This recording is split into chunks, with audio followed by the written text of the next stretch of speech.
Welcome to JG's Fight Talk, sponsored by Riches Boxing and Limitless Creations. And with me now, Arv Mittoo. How you doing, Arv? I'm doing good, Joel. Thanks for having me on your show, Joel. Really nice of you. I really appreciate it. I know you're a busy man. You work anytime, my friend. Anytime, brother. One of the Sportanarium gang, but we'll get to that. Arv, we're here to talk about you and your amazing career. 100 fights. Fantastic. You know, it's funny, Joel. It's an amazing career. You know what? I never looked at it that way. I've always looked at it as, I mean, I do now. Now I've looked into it and actually paid attention to who I fought and that kind of thing. People with winning records, undefeating records, British champions, even maybe a couple or two world champions. And now when I think about it, yeah, I suppose it is it's quite an unbelievable career in who I fought. But to be quite honest, what I did intend to do when I went professional was to try and win titles. And it never happened for me. So until someone said to me, "Oh, look at who you fought," I always thought, well, no, I know I had 100 fights, but I didn't do what I wanted to do. But I am, when I look into it and think about it, I am happy with what I have achieved. Yeah, no, 100%. And I believe it was our friend Thomas Bryce that. That's right. Who came out with all the info? The man that can dig deeper than anyone. And yeah, 100% can't hear him. Hey, what a character! Hey, Joe, what a lovely guy. He really is. He's such a lovely, nice guy. Yeah, very humble man. Oh, very humble man. Very, very humble man. Yeah. But such we're such a guy. Eh? Your record, as you say, I know you didn't win as many as you wanted to or get that title, but when you break it down, it's a really decorated career, and a lot of people don't get to 100 fights or even come close. So, take my hat off to you, Arv. Yeah, thank you, Joe. Thank you, my friend. Yeah, you know what? When I went into the pros and I didn't. I always thought I was capable of winning something, some title. And when I didn't, I thought, well, I enjoy doing it. So I thought, I might as well stick around. I enjoyed fighting. I enjoyed doing what I do. Where did it all start for you, Arv? Obviously we're talking the pros. You were 96 to 2005. Yeah. Where did it all start for you? Well, to be quite honest, Joel, I didn't even think I was going to fight amateur. I only went there to learn to punch. I always done a lot of kickboxing. Never tell anybody really much about that. Done a lot of martial arts, a lot of kicking. But I was never very good with my hands, but I was always very, very good with my legs. Not many people know this because I don't tell many people. But I was always very, very good with my legs. Could always do splits, easy, that kind of thing. I mean, originally, what I used to do, I was a gymnast originally. Okay. And then that's from doing gymnastics, I got into martial arts. But I could never punch very well. So what I'd done, I went to an amateur gym to learn how to punch. Now, what I realized by losing weight, they got me losing weight and getting ever so fit and learning me how to punch, get in and throw shots and get out. I thought, well, gee, I can be good at this. I ended up staying and not doing the martial arts anymore. So I never looked back. I stayed in the amateurs. And then I managed to win an ABA novice title. And then, you know what? It got to the stage where, because with all this going on, I had no mom and dad. Dad went back to Jamaica. So I was in, financially, I wasn't very, it was very hard. I used to sometimes find it hard to eat and get hungry, that kind of thing. Yeah. So I thought, you know what? How about if I went professional? I can make a few quid. I reckon I can be all right at this. Not looking back and asking who I should have gone with and what I should have done. I just went to whoever I could in the professional ranks. I didn't think to I didn't do my research. I didn't know what it was all about, where you have a winner's corner and you have a loser's corner, that kind of thing. Yeah. And I was going to go with Pat Cowdell, and someone said to me, "Oh, don't go with him. Go with Nobby." I said, "Why do you say that then?" He says, "Well, for one, if you go with Pat, you're not going to get big paydays. If you go with Nobby, the fights are harder, but you get paid well, and he'll teach you a lot of moves to not get it so much."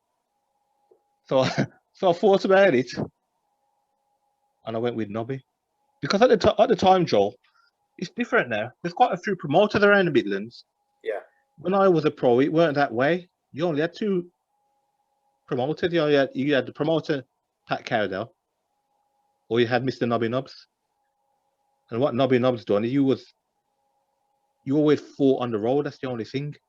So I went with Nobby, and majority of the times I fought on the road. But it weren't easy. But we got paid well. Well, as you say, And the fight. You were a single man at the time as well, weren't you? So I was a single man. It probably wasn't as bad, was it? You know, you No. didn't really have the commitments. You could just go and fight whenever he said fight, basically. Yeah, that's right. I could do that. I mean, Joel, at the time I had a girlfriend, and I ended up, the girl I'm married to with now is my girlfriend. I mean, I've been with her for years. Yeah, I was never with her. We've been together for years, you know. How long have you been together, Arv? I've been with my wife. You got to get it right, mate. About 26, coming up to 27 years. Oh, blimey. Yeah, I've been with her years, and I was always on my own. But she was my girlfriend, and we were always together. But we didn't live together, so we could see one another. She done her thing, and I done my thing. Yeah. You know, so I've been with her like 26, 27 years. I've even got 2 children now once the boxing finished. You know what? I think goes, Joel. You know what? My wife was pregnant near my 100th fight. She was not far due to drop my baby, like, at the time. And I told the promoter, I said, "This 100th fight is my last fight." And they said, "No, it won't. You'll be back. It's too easy." But Joel, I knew that I weren't going to be back. What I achieved was what I could achieve when I was boxing. And I knew boxing had to come to an end. So that at that time, that was near the end. So I had my 100th fight, and I never came back. And then about 2 weeks later, I had a baby boy. I mean, he's nearly 16 now, so that's how long ago it was. And they said to me I'd come back, and I never came back. Excuse me, Joe. So what kind of happened to Arv once you finished boxing? What did you do after boxing, Arv? Well, Joel, you know what? While I've been boxing, I've always had a job, you know, working for Network Rail. Okay. So what? You know, I always had my work commitments anyway. So the thing is now that when my boxing did finish, I just continued working, continued keeping myself fit. I mean, Joel, I had trained the seconds, and I took it out quite a few times, and I've never used it. And the boys ended up saying to me, he says, "Oh, you never used the bloody thing." And I thought to myself, "Oh, you're right." They says, "You know what? Don't pay anymore." They said to me, "Don't pay for it anymore. When you're ready to use it, apply for it, and we'll give it you back." But to be quite honest, Joel, you know, like with family time, I don't really know when I get time to do any kind of thing like that right now. I know the feeling. You know what I mean? I mean, the girls, my daughter Brianna, she's 11. She'll be 11 in 22nd of this month. She'll be 11. But I seem to enjoy doing things with my kids, and unless I haven't got anything to do with them, then it would be nice to be training people or something. But right now I'm quite busy to be doing anything regarding training fighters. I mean, I do train my son a few times just for self-defense, that's all. But otherwise I'm not training anyone because I don't seem to find the time. It's either work or kids and wife. So Arv, if your son, what's your son's name, sorry? Reese. It's about the Welsh way, R-H-Y-S, Reese. So if Reese turned around to his dad and said, "Dad, I want to become a boxer," what would you say to him? Joel, I would never stop him. You know, Joel, even if I didn't want him to do it, I wouldn't let him know that. I'd just let him carry on. But what I would do, Joel, I wouldn't train him myself. Obviously, I would take him to a good amateur coach, rather than do it myself. I don't think it works too well with me trying to train him. I'll try and give him all the good advice on that, but I don't think it would be a good thing for me to train him. Maybe I would send him to one of the best amateur clubs I can think of, rather than me try to, I mean, like now he can box very well because I've taught him the self-defense side of it. But if he was going to do it and fight amateurly, I wouldn't bother. I would take him somewhere. I've got a few good gyms around by me. Worley Amateur Boxing Gym, the Lions Amateur Boxing Gym, a couple of gyms where I know, and I would send him there rather than that's if he wanted to take it seriously, But just for self-defense, I'll do a bit of pad work with him from time to time. He asks me as well, so I'll do that. But I'll leave it to the gyms to take care of him, sort of thing. Yeah. Well, he's a good lad, and he does good. He plays a lot of roller hockey. Like I said, Arv, you're very blessed. You've got a good wife, you've got good kids. Yes. You've had a fantastic boxing career. You've got, you've got a good job that you've been in for a long time. There's. It's funny how the time flies, Joel. It only feels like I've been doing that 5 minutes. It's been over 17 years now, and I've been doing it whilst I've been boxing. Yeah. Well, always have done. Hats off to you, because to do that shows real character to hold down the job and then go and do that in the evening and then come back and do what you do. Yeah, and Joel, it's been quite hard, I go to work and having to finish from work and then go to the gym and train. And I look at it now, I think, how the hell did I used to do that? But I used to always do it without fail, I used to go out and do my road work, always fighting feet, road work at work, go to the gym and train. Yeah. And before I was working for Network Rail, I used to do a bit of traffic. I was a parking attendant. I used to do that, go and train, So I've always had jobs and I've always done my boxing, whether it was professional or amateur. I've always stuck at it, Well, honestly, Arv, I think it's incredible what you've achieved and what you do in life. And thank you, Joel. That brings us nicely on to Sportanarium. Yeah. The must-listen to radio station. I'm going to chuck it in there now. I'm loving that, Joel. I'm loving that, and it's funny how it came across. It's strange, isn't it? It's like a godsend. I don't know. It's like he sent Lakey to come and look for me or something. As it goes, Joel. I have known Lakey for quite a few years, and he's always been a friend of mine on Twitter. Yeah. And we've always been friends, and we've always spoke, And I don't know, when he decided to start this up, he involved me, which I'll never forget him for him doing that. It just seems weird to involve me. And you think it's really going places now, isn't it? You've got the sports side, you've got the music. There's a real good buzz around it, isn't there, at the moment? Absolutely fantastic buzz. You got Thomas Bryce in America. It's a small world. I mean, how the hell did you get hold of him? Shout out to Thomas. We love Thomas. Yeah, we do. Me too. Love the guy. Love the fella. But yeah, I don't know, Joel. Lakey, some kind of godsend. The thing is, Joel, I'm a big boxing fan. I know my career's finished from boxing, but I'm a big boxing fan, and I love talking about boxing. And how about him? It seems very weird. It got me involved in it with him. Yeah.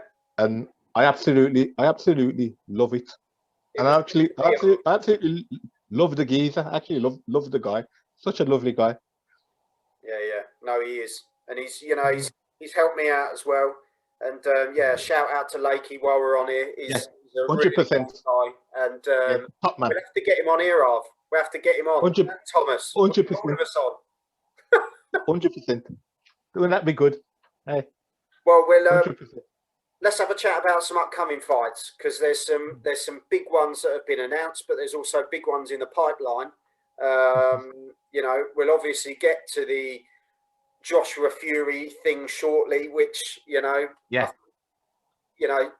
well, we don't know what's happening, do we?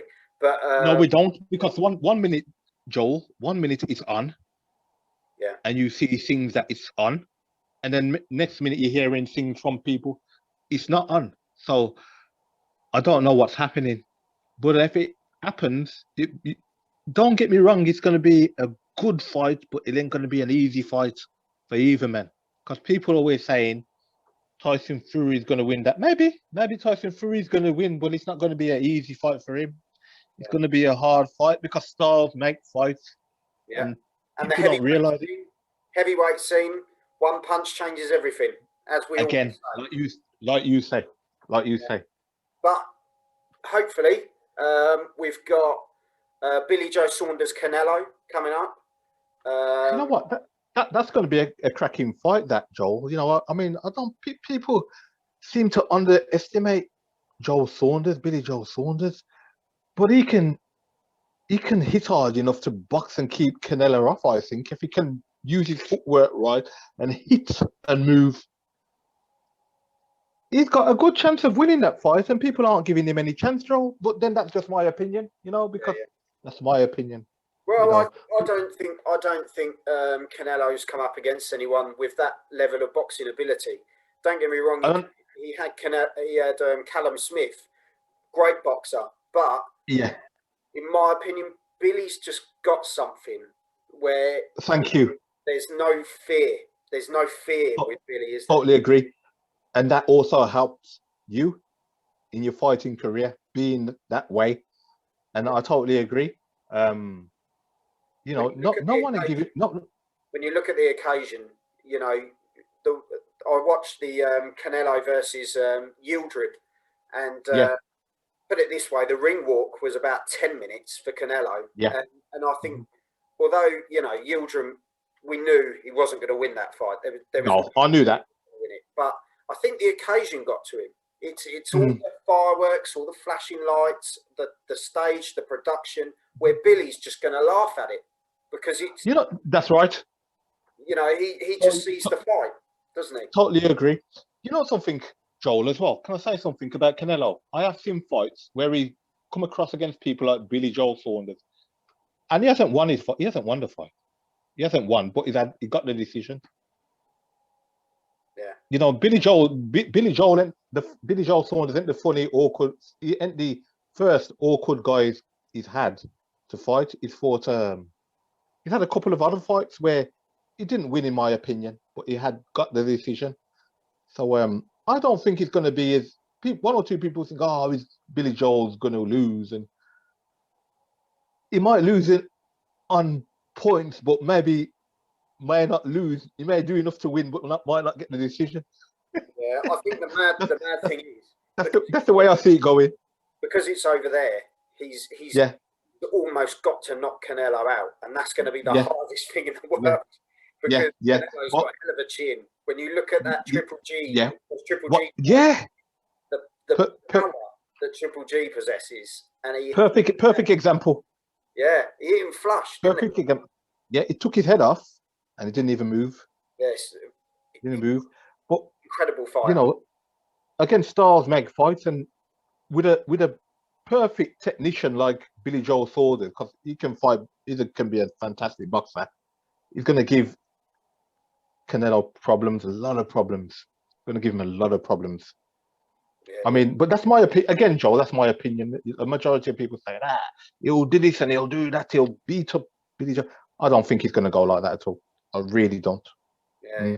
And like you say, he believes in he believes in himself. Billy Joe. Did you see when he took on the French Canadian guy? I know he's not in the same league, but that French Canadian was a hard man, a hard, big puncher. And he just laughed. It never bothered him. The occasion never bothered him. Yeah. Yeah, you're right. Was that David Lemieux? That's the guy, David Lemieux, the French Canadian fella. Who can he's tough as nails, isn't he? He's another man who can bang hard. And never got nowhere near him. Easy win. It was an easy win. I don't think David Lemieux won a round. And he's a big knockout mentioned. He's a huge puncher. Well, before you go, I always ask the big question. AJ Fury, where do you sit? because we don't have fence sitters on this show. So where are you going? What camp are you sitting in, Arv? Okay. Yeah. All right. I'm going. I'm going Fury on points. Fury on points. Yeah. I don't think he'll get knocked out because he's got a solid chin.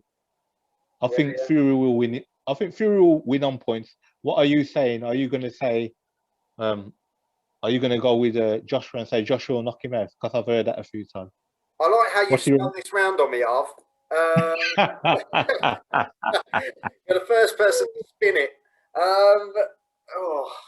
The thing is, I'm one of these, probably similar to you, that each week, or you see something different, or you hear something different, that you can easily slide into the other camp because you know, you look at Fury's second fight with Wilder, battered him, absolutely battered him, and no one saw it coming. And he even told him he was going to do it, and that was the amazing thing. But then you look at AJ's last fight against Pulev, and he came out, he boxed beautifully. Fantastic performance. And he looked lean. He looked really good. Probably the best he's looked, to be honest. Fantastic performance. Which just makes it even harder. But makes it harder for you to say. But if it's a 2-fight deal, I see Fury winning the first one. Okay, but you don't know about the second one. I think it'll be Fury on points on the first one, but I think it depends where it is on the second one. I think if it does to a Wembley occasion, maybe that's maybe that's Joshua's hunting ground. I don't know. Yeah, I mean, sometimes you can change your mind, can't you, Joel? Because you're thinking one, and you put me on the spot. You put me on the spot. You know what, as well, Joel? Sometimes a lot of people thinking could say, "Oh, Fury ain't going to win. Joshua's going to win because of this and because of that." And just have a little think about it, and you may change what you think. Yeah, that's what happens to one or two people. But I'm going to stick with what I think. My personal opinion. I think I'll be texting you. I'll be texting you on the day of the fight to see if you've got the same opinion. Fantastic. Honestly, Arv, I really appreciate your time. Joel, thank you so much for having me on. I'm really, I really enjoyed it. Means a lot. Thank you very much, my friend. All right, no trouble at all. And hopefully I can jump on Sportanarium and we'll have a chat soon. Yeah, love that. And absolutely fantastic. Love to the family, won't you? And you take care. Likewise, thank you. You as well. Take care. Yeah. Thanks, Arv. See you soon. See you soon. Bye now. Bye. Bye. Arv Mittoo, over 100 fights, 1996 to 2005. What an incredible career. A family man, really lovely man. And yeah, now part of the Sportanarium crew, has never stopped working a day of his life, and I tap my hat off to him. Incredible human being, and yeah, I can't wait to spend some more time with him soon. So if you like what you've seen today on JG's Fight Talk, head over to YouTube, hit the subscribe button, and check out the rest of the content. And I'll see you all soon. Thank you very much.